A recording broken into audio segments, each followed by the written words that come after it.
Hello everyone, welcome back to easy. आज हम noun का एक टॉपिक डिस्कस करने वाले हैं जिसे बोलते हैं डिजिट कॉन्सेप्ट। आपने कई बार देखा होगा सेंटेंसेस के अंदर लैक लैक लिखा होता है, मतलब LAC LAKH लिखते हैं वो लोग।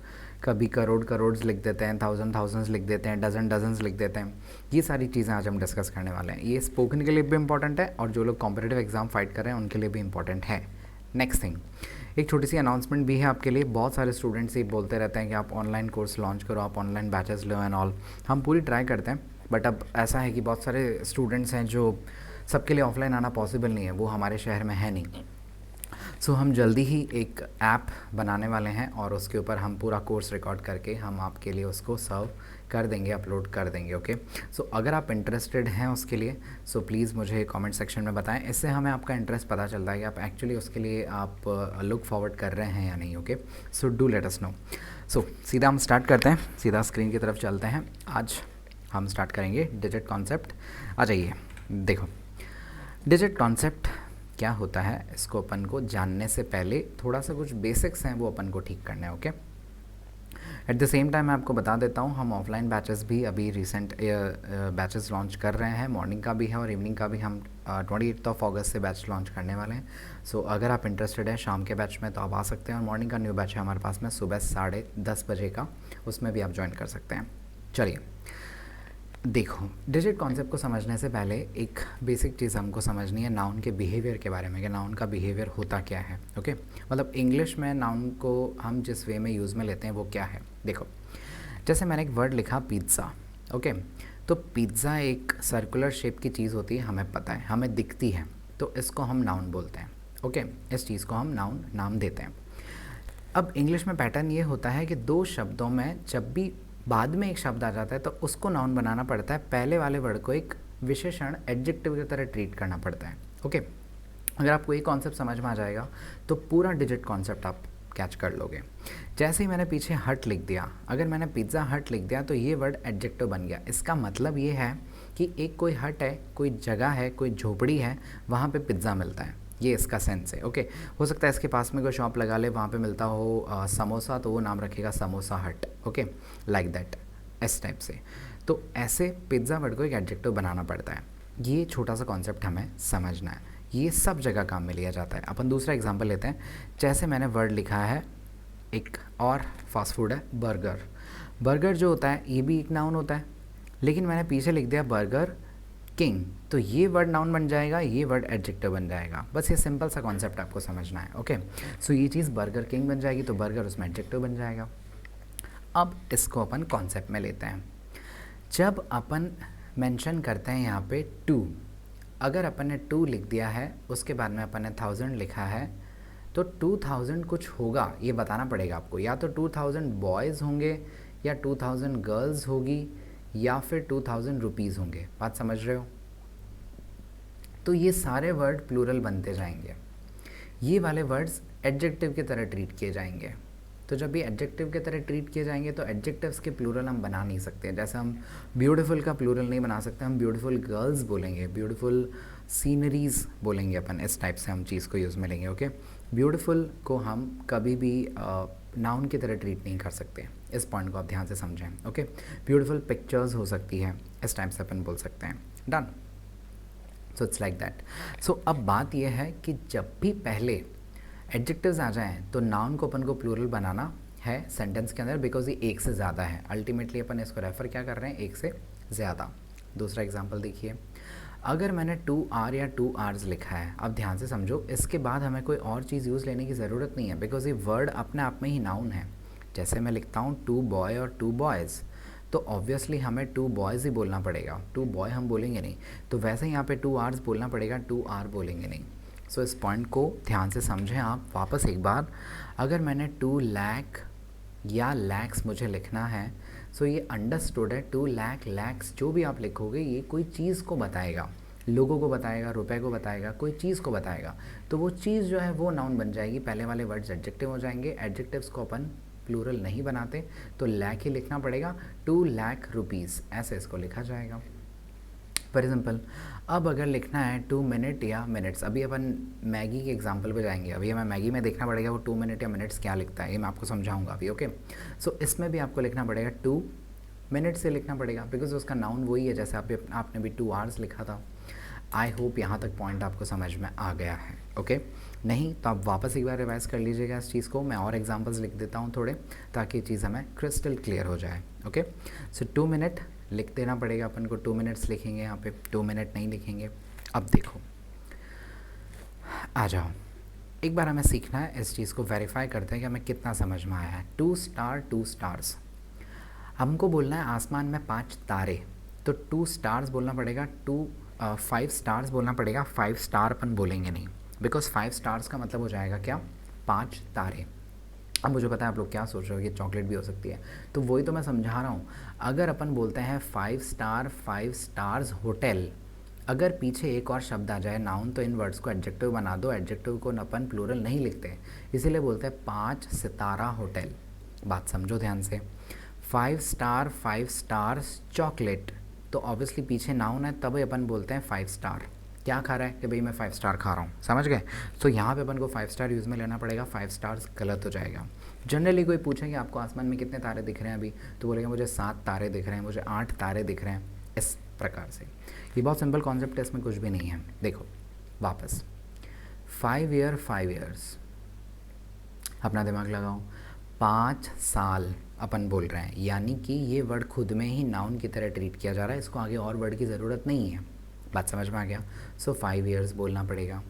बट अगर मैंने बोल दिया 5 ईयर्स प्लान, पंचवर्षीय योजना, तो ये नाउन बन जाएंगे, ये दोनों वर्ड्स एडजेक्टिव बन जाएंगे।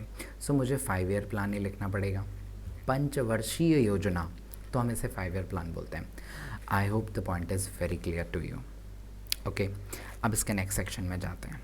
नेक्स्ट सेक्शन क्या है, देखो, अगर कोई बोलता है 10 miles is are not a long distance for Usain Bolt, सबसे फास्ट रनर्स में से एक हैं। ओके, बिल्कुल रॉकेट की तरह जाते हैं, बहुत अच्छे दौड़ते हैं, ओलंपिक विनर हैं, जमैका से बिलोंग करते हैं। सो उनके लिए 10 माइल भागना प्रैक्टिस के लिए, just a sentence, I don't know वो भागते हैं नहीं भागते हैं, जस्ट एक सेंटेंस हम लिख रहे हैं यहाँ पे। ओके, अभी तक सबसे पहले तो यहाँ पे मैं डिसीजन लेना है कि माइल आएगा या माइल्स आएगा। अगर आपका माइल अभी भी आंसर है तो वापस आप वीडियो देख लीजिएगा, वरना मुझे कमेंट में पूछ लेना, वापस समझा दूंगा।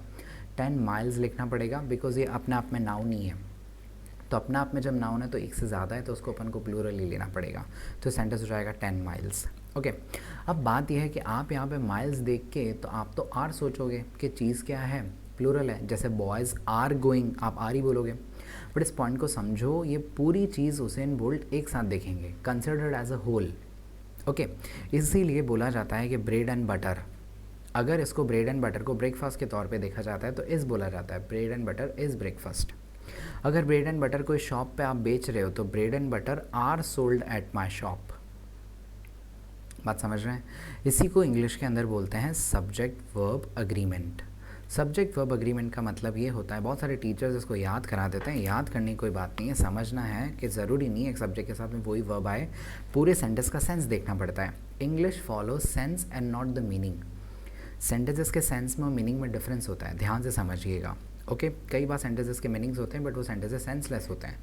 तो सब्जेक्ट वर्ब अग्रीमेंट सेंस को ही फॉलो करता है हमेशा। जैसे मैं एग्जांपल देता हूँ, सेंसलेस का मतलब क्या है। इफ़ आई से the film was so emotional that nobody cried. Okay, तो ये सेंटेंस आप देखोगे तो आपको बात समझ में आएगी कि कोई फिल्म इतनी इमोशनल थी कि कोई नहीं रोया। ये सेंटेंस सेंसलेस है, ये सेंस फॉलो करेगा, इसमें वर्ब यूज़ लेना और सेंटेंस का कोई अर्थ ही नहीं निकलेगा। तो अब यहाँ पे ब्रेड एंड बटर को हमको सिंगुलर मानना पड़ेगा, यहाँ पे हम इसको प्लूरल मानेंगे। तो जब उसेन बोल्ट भागेंगे तो 10 माइल्स को एक साथ देखेंगे, तो जब एक साथ देखेंगे तो हमको उसको सिंगुलर ही मानना पड़ेगा। जब भी उसको सिंगुलर लेते हैं तो आप उसके लिए सिंगुलर वर्ब यूज़ में लेंगे। अगला एग्जाम्पल एक और देखो, अगर मैं बोलता हूँ 350 rupees is are too much for a samosa और for a tub of popcorn.